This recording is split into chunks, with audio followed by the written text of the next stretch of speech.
What is going on, guys? As always, the great one, and my bee costume is right here. I use that for sleep. You can use that while shagging if you're creative. So Clash of Champions just happened. Was it a good pay-per-view? Was it a bad pay-per-view? All I gotta say, it was surprisingly good. It was better than expected. The great one, peace, love, and hugs. It's been a pleasure. You get it? It was a joke because I said that's the only thing I have to say. Comedic effect. I bet you laughed your ass off. Right? Either way, let's get to the pay-per-view. And the matches that I was really hoped to get most of, they kind of disappointed me. And the matches that I didn't care about surprised me. So that is really weird, and you guys know, I need to say this. I just need to say this because you guys know what I'm going to say, and you probably tuned in to this review just for one thing and one thing only. One reaction from the great one. Who won the United States Championship? Who won the United States Championship? The red-blue title. Who won it? Is it Bobby Roode? Is it Baron Corbin? No. Maybe it's something like the Miz? No, not the Miz. John Cena? Nah. It's my boy Dolph Ziggler, man. Dolph Ziggler won the United States Championship. Now, I don't want to talk about it right now. We'll get to that later because there's so much I want to say.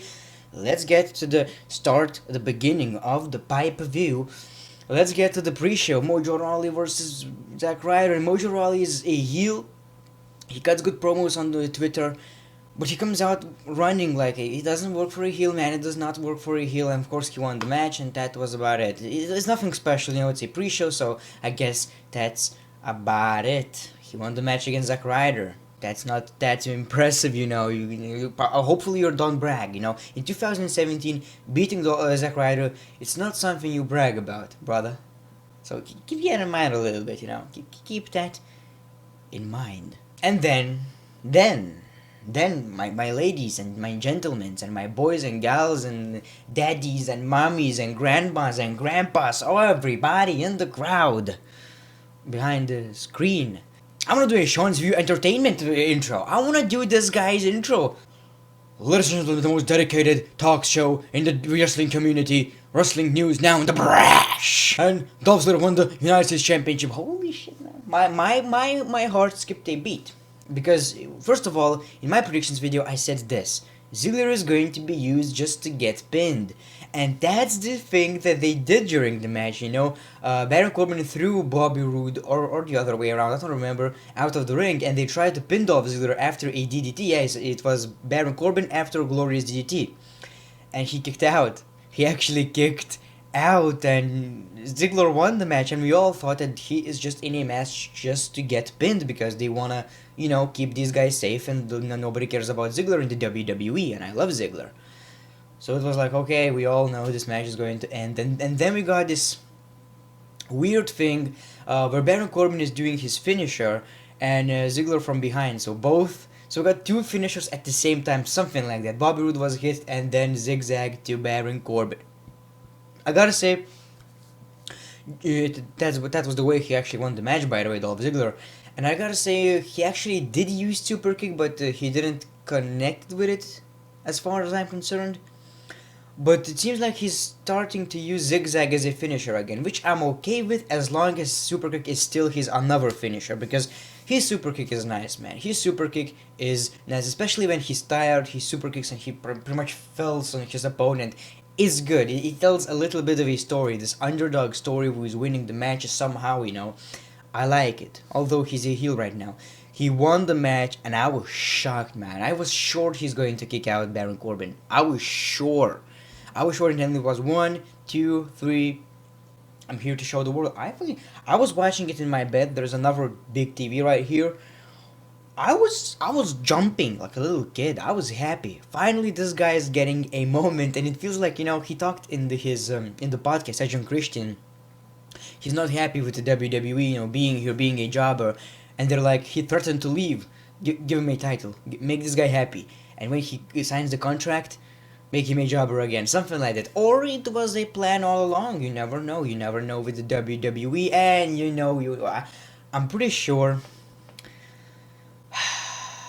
hopefully it's not gonna happen. She's gonna lose the title on SmackDown or the next pay-per-view. I'm pretty sure about that one. I'm pretty sure about that one. And I don't want that. I really don't want that. Give this guy at least 2-month title reign, please.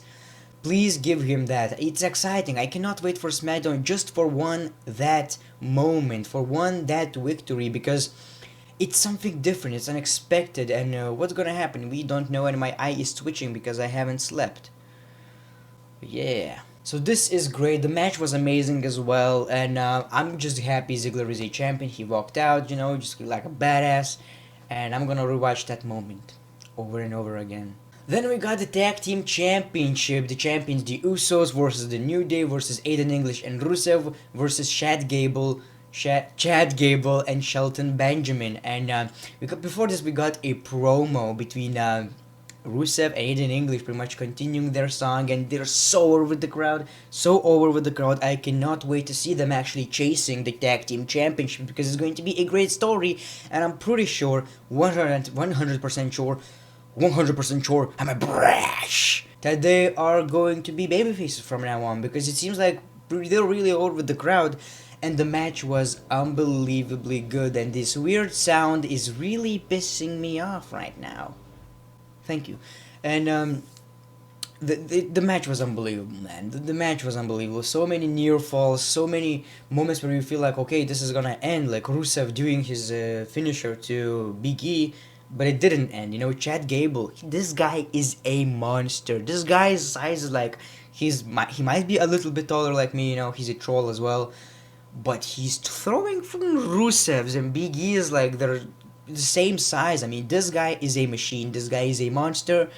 I love this guy even more than Jason Jordan. I think he might even be better. Jason Jordan's character is trash, brash, but he's still, this guy is unbelievably good. Chad Gable. I was really impressed with his work, and I was really impressed with everybody else's work during this match, because they did what they needed to do. Everybody looked strong, and the Usos finisher connected perfectly as well. The splash. It was like, when it's perfect and you have that, it was unbelievably good. So this match was amazing. I would give this actually 9 out of 10.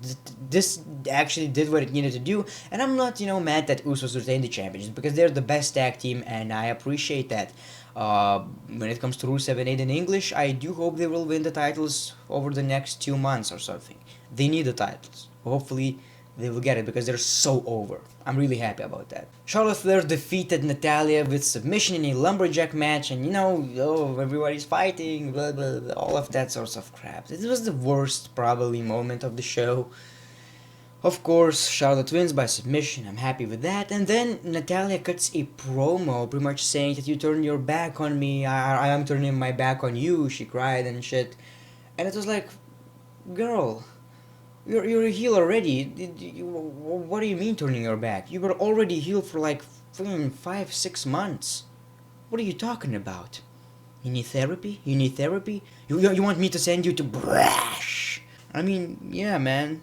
Girl, it doesn't work like that. You can't turn heel twice. And maybe she's leaving? I'm not quite sure what she meant, but I don't know, the match was like, meh, nice. But lumberjack match, it just ruined everything. It's just the same crap all over again. Everybody's going to fight. Then we got a squash match, pretty much a squash match between the Bludgeon Brothers, Luke, Harper, and Eric Rowan. Harper and Rowan right now they're called. And they defeated Breezango, which is, kind of a shame, because I expected a lot more from Breezango, but at the same time they're building this team, and they're great. They're, just like I said, their theme music is so catchy. Their entrance, everything is nice about these guys, even the hammers. I don't give a shit. Keep the hammers if you want to. Keep your toys. They pretty much squashed them, and I'm happy with that. Just like I've said, even then, they cut a promo pretty much saying that the day is over and the night is dead. The day is over, night is ready, night is over. Something like that, pretty much saying that the tag team division is going to be squashed by them. And I cannot wait to see them as tag. Like the tag team division on SmackDown Live is perfect, man. Near perfect. When you look at the Raw's tag team division, all you have the Shield and the Bar. It's not a tag team division. Then you have the club where it's just jobbers. On SmackDown Live, we have pretty much 5, 6 strong tag teams that can potentially be tag team champions. And here's my theory. I will always stand with this thought. If you have in any division, if you have this thought, I want to see this as champion, but at the same time, I want to see these guys as champions, and maybe these. I would love to see these guys as champions, or this guy as a champion. That means it's a good division because you have so much potential and so many opportunities to get entertained, to get the champion, and it pretty much says that you have a strong division. Even on Raw, you look at the Shield and the Bar, and you're saying like, do I want to see the Shield as a tag team or the Bar? I don't really care about the Bar anymore, so give it to the Shield, and that's about it. That's about it. That's about it. It means it's a bad division, man. It means it's a really bad division. On SmackDown Live, you have so much opportunities, pretty much like in a main event scene on Raw. On Raw, the main event scene, like you want to see Braun Strowman as a champion. You want to see Samoa Joe as a champion. You want to see Finn Balor as a champion. And SmackDown as well. You want to see so many guys as champions, and it's a good thing. In the mid card, pretty much everyone can be a champion, so that's a good thing. But you know. But the tag team division on SmackDown Live is just very, very, very strong. So gotta give them props for that. Oh, I forgot to mention, we also got this backstage segment with Baron Corbin, pretty much the interviewer, the bot, the robot, because there's a bunch of robots, and Renee Young. And she pretty much said, how do you feel? And this guy, Baron Corbin, is so terrible on the microphone. He's good in the ring, but on the microphone, he's so terrible, it's actually entertaining. Have you guys watched this movie, The Room? With Tommy Wiseau. It's the worst, the best worst movie ever made. It's amazing. It's so bad. It's so entertaining. Like pretty much Matt Hardy. He's so terrible. It's actually so good. It's that type of deal. Make sure to watch that movie. You will be entertained. At first you will hate it, and then you will be like, I get it. So pretty much he's like this guy. He has this fake voice. I don't know how to describe it. It's not an accent, but the tone of his voice, like he reminded me of a spoiled kid who's getting everything from their parents in a toy store, and they're saying to him, no, you're not going to get this toy, baby. And he's like, Dovzero wasn't supposed to be in this match anyway. It's not fair. He threw some trash can. No, not fair. He wasn't supposed to be right here. Something like that, man. This guy is so cringy, it's unbelievable. I actually love it. Bobby! I love this guy so much because he's so bad at it. It's not supposed to come off that way. But it does, and I'm appreciating that. I really love that. And Dolph Ziggler is your champion, by the way. Then I thought it's going to be in a main event, and I thought it would be a good moment, good match. Kevin Owens and Sami Zayn versus Randy Orton, Shinsuke Nakamura, 2 referees, Daniel Bryan and Shane McMahon. And during the match, they could not decide who is pinning because they pinned but both at the same time, and it was out of sync, and they pretty much said, I'm going to cover this part, and you're going to cover this part. There were so many disagreements during the match, but the highlights were when there was a moment, pretty much, I think it was one of the faces. It was Randy Orton pinning Sami Zayn. Yes, I believe so. And Shane McMahon was pinning, 1, 2, and Kevin Owens, maybe accidentally, maybe not, pushed Daniel Bryan into Shane McMahon. Shane McMahon thought that Daniel Bryan doesn't want to, get these guys pinned because, there's this storyline. You guys know how it works. Pretty much, Shane McMahon doesn't want these to win, and Daniel Bryan wants to be fair, or it's a heel turn, we never know. And Shane McMahon thought that he did it on purpose, he did not wanted the face team to win, and they argued, and we got these pushes between those two. Pretty much, I don't know, maybe it means a WrestleMania match, you just never know. And during this whole argument, it seemed like Randy Orton is going to RKO Daniel Bryan, and it didn't happen, but it seemed like it. I was pretty sure he's going to do it, and I was like, okay, this guy is going to wrestle if he's going to take a bump, but he didn't take a bump, so it's kind of, it's still arguable whether he's going to actually wrestle or not. And then we got roll-ups, pretty much Daniel Bryan pinning for the heel team and Shane McMahon pinning for the face team.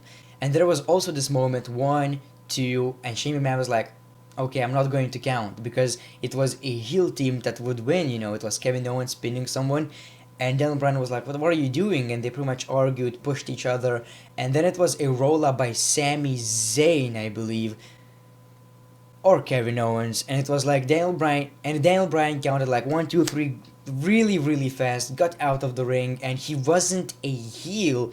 He was like kind of regretting that, but it was, an intense moment. It was like, pretty much these two guys arguing, and it was not about Kevin Owens and Sami Zayn anymore. It was about Shane McMahon and Daniel Bryan, and he counted really, really fast as a revenge, kinda. So I do think, the thing is, I'm going to watch SmackDown and I'm going to be really, really intrigued. I want to see where this goes, but at the same time, I just wish they pulled a trigger a little bit more so we can actually get something, I was like waiting for something else to happen, but that was about it.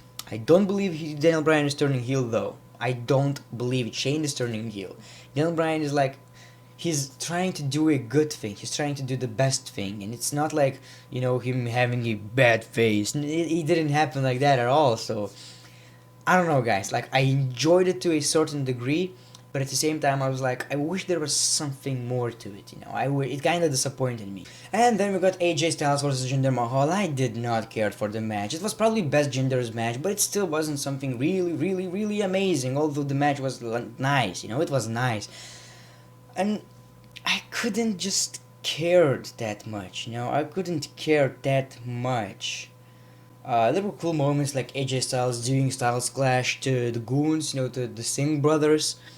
There was a cool 50 splash. There was a cool moment when Jinder Mahal did his finisher, but AJ kicked out. And AJ actually won with a submission, with his submission move. I don't know how it's called. I really forgot, but his pretty much signature submission move. And it just ended like that. He held the WWE Championship, and it was the end of the show, and we got Jinder Mahal pretty much sitting and being angry, doing this weird face. I don't understand. Hopefully this rivalry is over, man. Hopefully this rivalry is over. Please make sure this rivalry is over. I want this rivalry to be over. It would be funny if it would be like on SmackDown Live, we see Jinder wins the title, just to swerve the fans on the pay-per-view.